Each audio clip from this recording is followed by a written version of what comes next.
Hey, thank you. Thank you. Thank you. Thank you for tuning in again. Welcome to another episode of Young Entrepreneurs. Thank you. Thanks for, well done for making it. Well done for making it to our channel.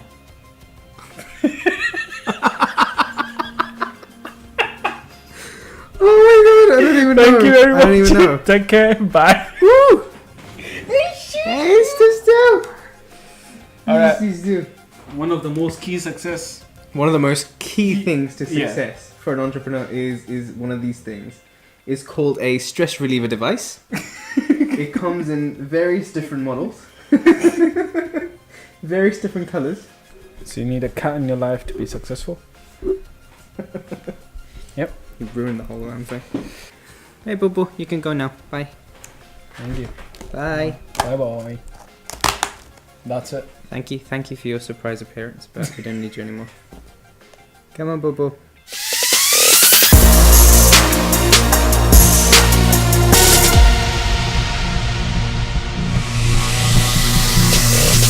Let's begin the show properly. For those of you who don't know who we are, my name is Saeed, My name's Ali. and we are two young budding entrepreneurs, and you have joined us on the channel for the future millionaires, for the future billionaires, for the future financial freedom creators, for the people creating their own lifestyle businesses. Yep. So if you want success in your life, this is the channel to be at. So we two bring you the show called Young Entrepreneurs, only on Evolution Network. Yeah. Every Fridays. Every Fridays or Tuesdays or Wednesdays, sometimes Mondays, but nevertheless, every single week there is an episode. There is a new episode out. What are we talking about today, man? What are we talking about? We're talking about you and how you need negotiation skills in your life. They do? Yeah. Damn, man. Negotiation skills are one of the most overlooked skills, in my opinion, that entrepreneurs sort of fail to learn. Everyone sort of jumps to, learning about sales, learning about the technicalities of their businesses and things like that. But I think negotiation is one of those skills that is really, really going to take you quite far. Right. How did this all come about? Well, we had a little bit of a situation with one of our vendors for telecoms. In other words, basically one of our telecoms provider ripped us off and then did not deliver the service that was promised. The service was not fit for purpose. It didn't work.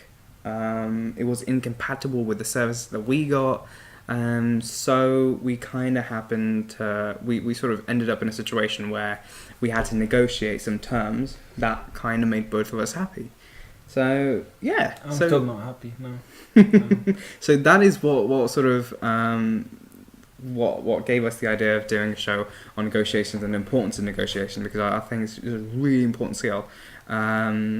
Personally, I don't feel too satisfied with the way that the negotiations went, but I don't regret anything. I do not. I left everything out on the table. I tried everything. I tried my absolute best to do everything I could to work towards a solution, but the vendor just would not budge. He would just be like, no, I provided service. I did everything right from my end.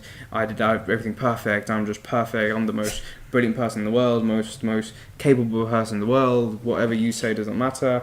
And it started to. To be honest, I would have given the money for the service at the first place. The only thing that put me down was that he was just completely denying the fact that it was his fault. Right.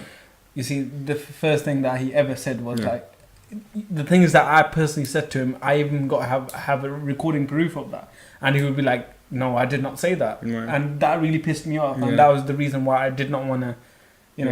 That's why I just stepped out. I was like, you know what, you guys deal with it. I don't want to deal with anything. It just really pissed me off because I don't want to deal with a person who does not admit their mistakes. Someone who just blatantly lies in front of your faces. So what do you do if someone just if you just know that someone's just blatantly lying to your face, if you know someone just annoying you to the max, what do you do in that situation?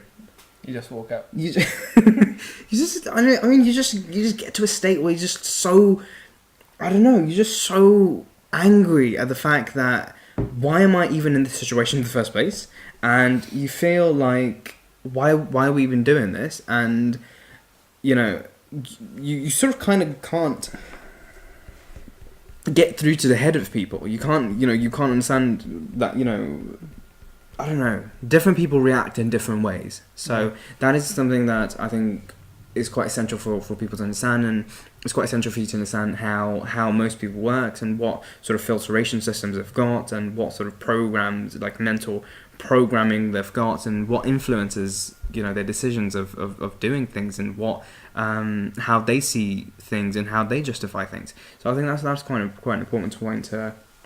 So how do we exactly deal with all, you know, this situation if someone is out there and are probably in this, not just about the you know, not with the problems that we face. Maybe they're trying to get a sale, and maybe the person they're trying to sell to them, they were like, you know, it's overpriced, or you're not providing the service properly or something. So how can you come to an agreement, or how should you deal with such a problem to come to a decision where the opposite person that you're dealing with is happy as well and you're happy as well? Again, you need negotiation skills.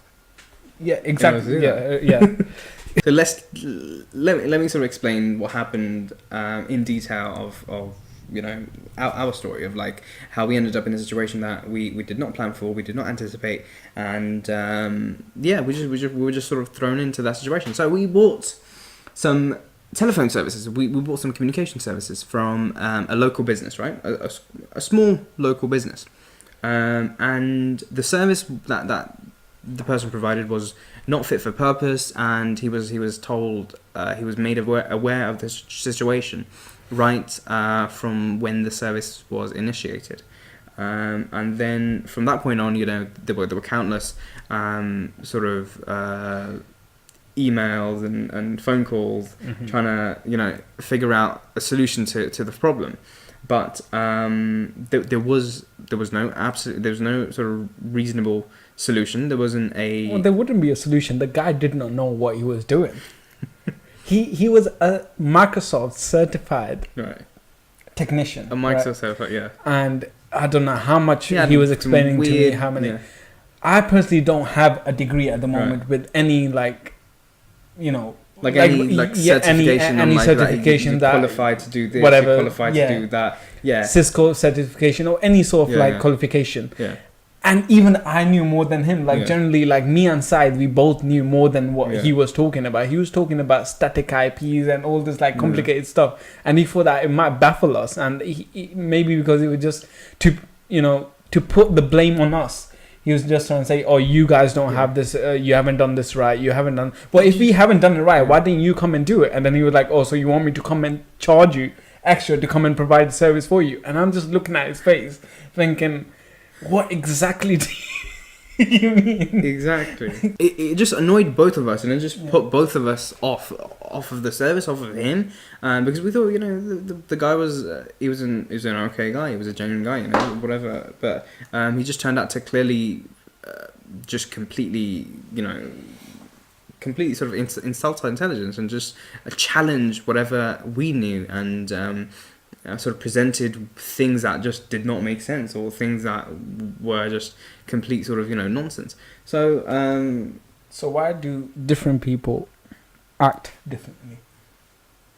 It's because they've got different sort of filtration systems. Everyone processes things in their mind differently. But before we go on to that, let's finish the story of, like, you know. So we at this point we're completely sort of pissed off at the person. We were completely pissed off at the service.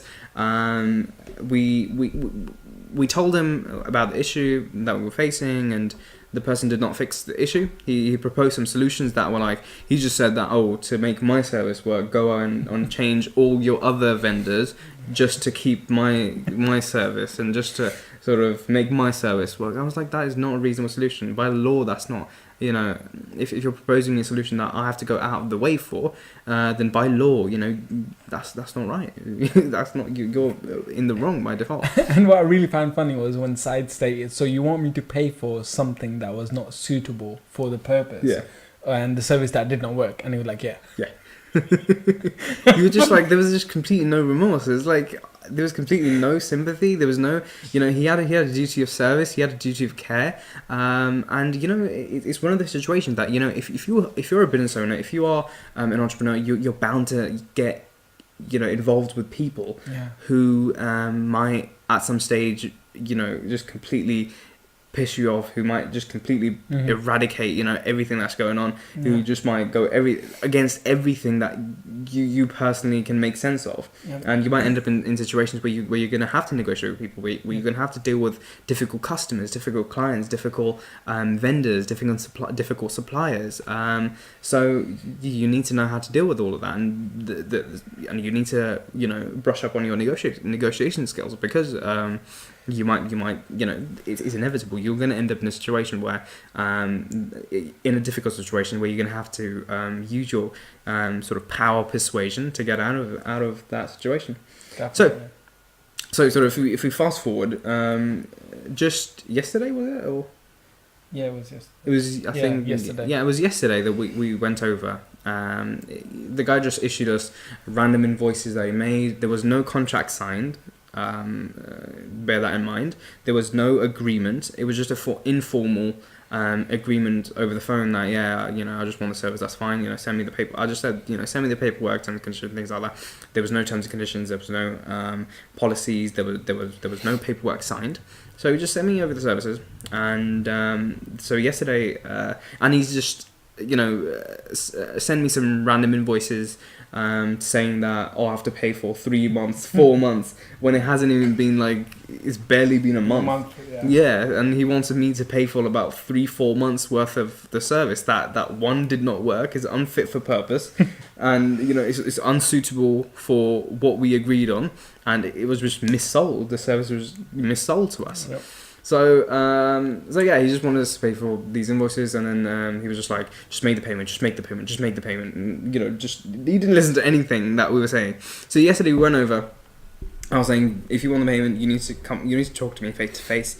We need to come to a solution. We need to come to a mutual agreement. And even though I did not have, you know, I was within reason to just walk out of the deal and just not negotiate with them at all, because there's no contract signed by law. I'm not into any agreement at all. But I still chose to go over and talk to him and find a solution that works for both of us, because obviously I don't want him out of pocket, and I certainly don't want me in a loss. So we tried to go over, work some solutions out.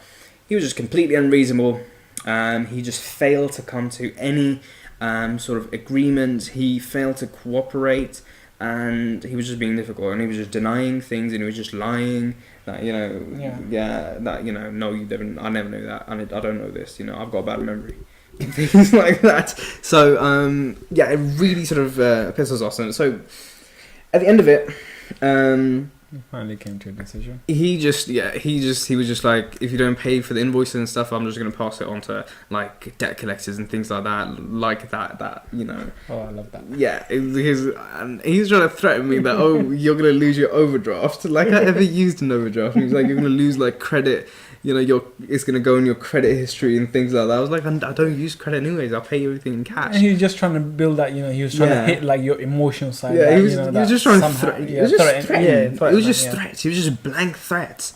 And even then, you know, that is if he wins the case and I lose, and that's not going to happen, because I've got proof, I've got evidence that I'm in the right. So yeah. So we just walked out, and then I left everything on the table. I tried my best working things out. Ali tried his best working things out.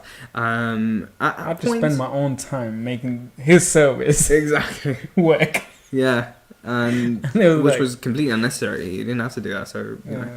But yeah, so we walked out. We tried dealing with him, softly, gently, talking him talking smoothly, and then things got emotional, things got kind of out of hand, and then we were both sort of getting emotional and angry at the same time, and then at the end we were just like, dude, do whatever you like. We're gonna walk out. So we've got a few pointers for you that will help you in knowing kind of what to do when you come to difficult situations like that, when you have to negotiate, when you have to come to sort of mutual terms, and things like that. So we've got some pointers for you for that.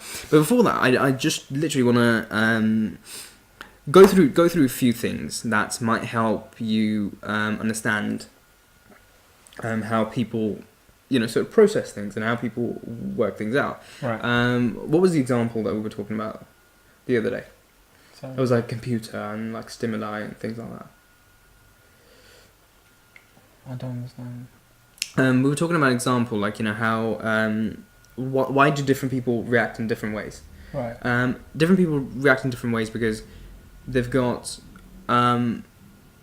different.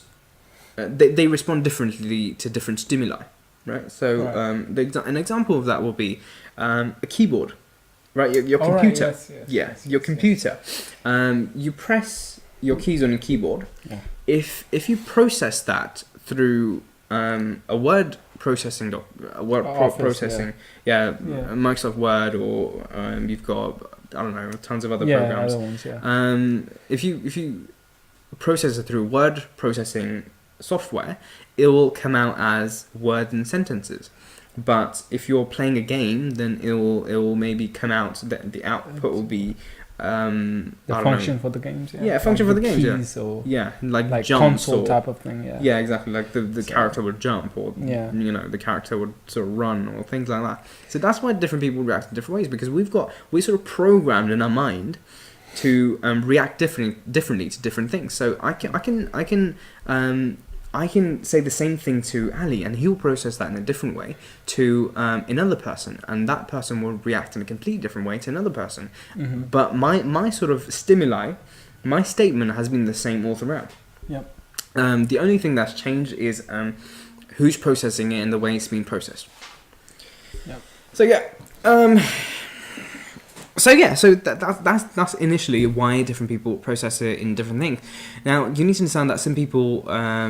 Now this is just literally blatantly just stolen off of like Tony Robbins trainings and things like that.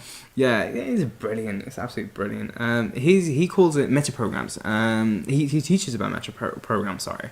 And in metaprogramming, you understand, why different people react to different things, and some of that includes, some people have the tendency to move away from pain, and other people move towards pleasure.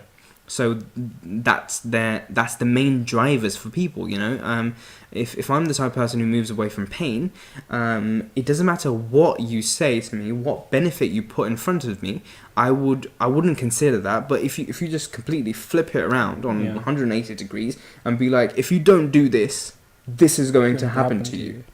Then I've got your attention. If I'm the person who moves towards pleasure, then I move out opportunity. So I see the positive in things. I see the opportunity in things. So if you say, oh, if you buy this product, you're going to be so much more happier. So that's going to be one of my drivers in making the decision, in processing that information. So you need to understand that. The other thing is some people move out of sort of necessity. Like why do some people only manage to pay their bills at the end of the month and not have any money left over in the pocket? It's because they move out of necessity. They just complete whatever is necessary for them and do absolutely no more. And then other people, they sort of move out of opportunity because they see the opportunity in things, and that's why. And those are generally the type of people who sort of pay their bills and still have some money in their pocket because they've already done things out of opportunity that they see.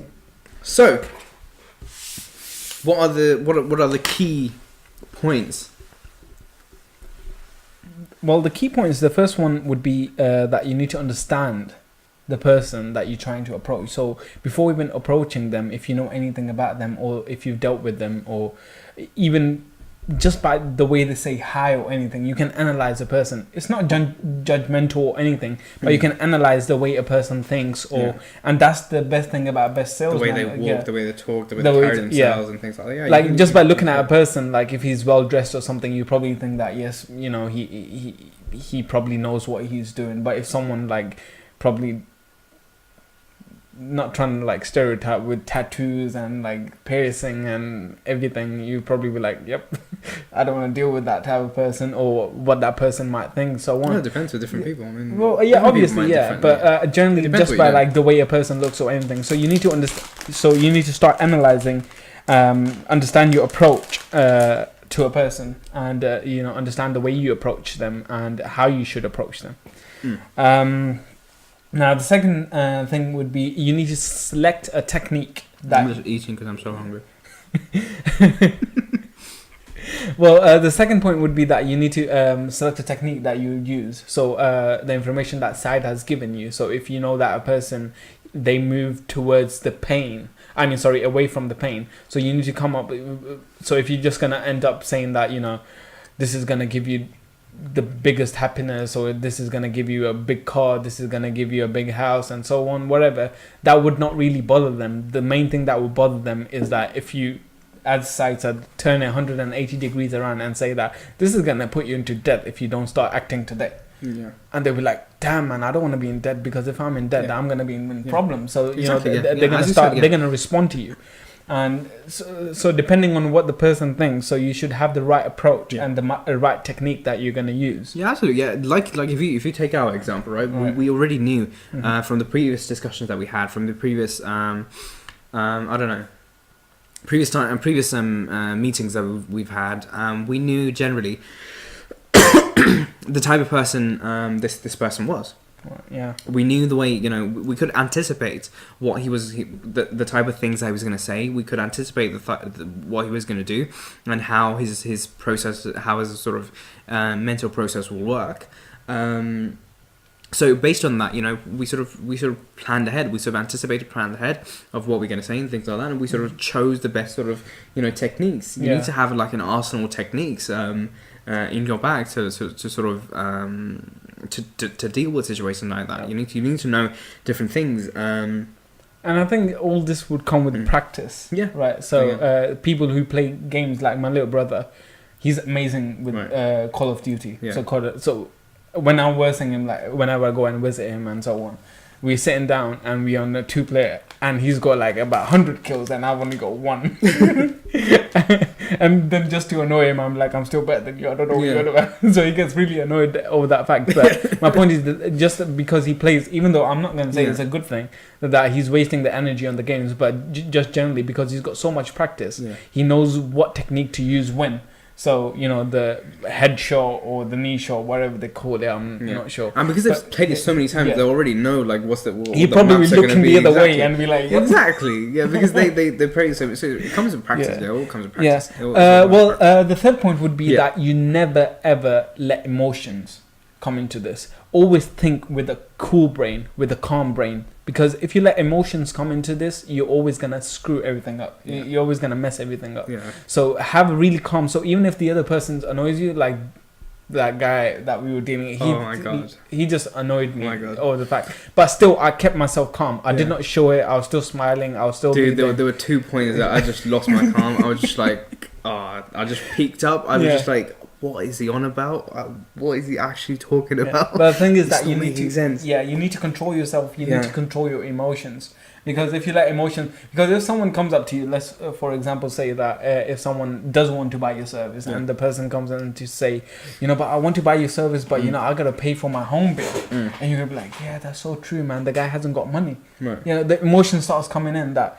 You know, he hasn't got money yet. Fine, you know what? It's all right. You know, I will give you this much discount. Yeah. But what you don't understand is that the person is coming to buy the service already. Yeah. But that's not having money to pay for his rent is his problem. Not saying that you need to be cruel or anything, but it's just that you should have a technique that you can approach and negotiate to a point where he's happy and you're happy as well. Right. So you need to have that technique. You know. So Yeah, don't let sometimes, emotions. So just think with a really cool mind Right. and know what to say when you don't know what to say. Yeah. That's one of my teacher's That's line all or right, stuff. Yeah. Yeah, I mean, yeah, know what to do when you don't want know what to do, and that Yeah. comes from having some preparation, having some things in your sort of playbook to actually sort of play around with. If you don't have any techniques, if you don't have any skills, any prior knowledge, then yeah. you will sort of drown. You know, if you don't know how to swim, if you haven't swam before, you will drown if you just like sort of go into the open seas. So yeah. So what's the fourth point, bro? Fourth point is you need to. I'm usually quite good at this, but yesterday was one exception where I was just like, no, I'm not having it. But usually, I'm usually good at this point. You need to see the opportunity in things. I always see the opportunity out. I'm always like, okay, that's fine. You know, this was a bad experience, or this is a mishap. How do we move forward? How do we, carry on? Do good business in the future. How can we, flip this around? How can we make the best of the situation? And how can we what other opportunities lead from this point on? But sometimes you just don't have any more opportunities. You just exhausted all the ideas. You just exhausted all possible opportunities. And then you just need to call. And I believe that opportunity is not just like you walk in a certain direction and you get the opportunity. Opportunity is like all around you. Exactly. Yeah. And it's just up to you how much you can grab. Exactly. So even if you go to a seminar that you completely find boring, right? That you don't want to be in there, or you were forced to go in there. Even there, sitting there, you can probably there's one or two things that the speaker must say that you be like, all right, you know what, I can work on that, or I can improve that, or even if they're doing something wrong and you believe that it should be done in a certain way, then you should start acting on it, and then probably come up with a seminar yourself. Exactly. And this is the best way to learn it. Yeah. If you see someone who's doing something wrong, then you know by example that that does not seem right to you, and that's another opportunity. The other opportunity, so as you said, opportunities all around us, and you just need to sort of explore all the sort of opportunities. Right, number 5 is you need to propose a reasonable solution. Obviously, that's why you are there. You are there to negotiate towards a solution. So propose a solution that is sort of like a mutual agreement. It sort of satisfies both parties. Sometimes it's not always the case, but why don't you just give me money and not buy my service, but just give me money? Because that's completely unreasonable. How's that? It's beneficial for me though. Like just give me money, man. Just give me money. No, that's not gonna happen. That is oh my god. That's exactly what he said yesterday. I just can't get over him. I don't know why. Okay. Anyways, So you need to come up together as two parties. You need to come up with a reasonable solution that you guys can agree on. Work with the other person. If they're not, you, as I said, you need to have sort of like a cool head. You need to be cool-headed. You need to be level-headed. You need to sort of think quite rationally. And even if the other person's losing the cool, then it might help for you to be sort of calm, and that might sort of calm the levels back down. But listen, I want this to work for both of us. Yeah. So how about we come up with what is that you want? Yeah. And I will try to bring down. Yeah. I'll try to best match that solution. Yeah. So let the other person talk, because when another person talks and give you more information, you know how to deal with the situation better. So don't always just go in and rebel about your side of the story, because the other person would not really give a damn about what you have got to say. Exactly. It's all about a person. No matter what stage you are at, it's always about the person that you're dealing with. So if you want to be good with these sort of skills, you need to let the other person talk, give them information. Whether you don't agree with it, that's your choice. You don't have to agree with it, but just that work with it. So yeah, absolutely. Number 6 is you need to know when to walk away. Yeah, I just walked out 5 minutes after he said. You just need to know when to walk away, because sometimes if it's a sinking ship, you just need to grab what you can and then you just jump out and you just save your life, right? Yeah. So if it's a sinking ship, you can't save, you can't save a dying, you can't save a dying deal. If the deal is dying, then there's no point. If it's not beneficial for you, if it's not beneficial for the other person, if you're not able to come to reasonable agreements, if you're not able to come to a mutual agreement, then there's no point. If you've exhausted all the opportunities, if you've exhausted all your energy trying to work something out, if you exhausted all the possible solutions, then the only way left is the way out. And sometimes you just need to know. Yeah, you need to know when to quit. So but don't quit that easy though. Yeah, definitely. So if you felt that you left everything out on the table, you did your level best. You went over and beyond what you were first willing to settle for. Then there's nothing left. It's a fail of the other person, not yourself. So exactly. You don't need to be ashamed about anything. You need to know when to walk away. Just be like, thank you very much for your time. Off I go. Yeah, that's exactly what we did. And that's exactly what we're going to do right now. Thanks a lot for your time. Thank you so much for watching. Take care. Please click on the links below. It'll take you to our social media. It'll take you to our website. And please like us on Facebook. Share this video around. Tweet to us. Twitter. Yeah, and subscribe to this channel. Thanks so much for watching. We'll see you next time. Take care.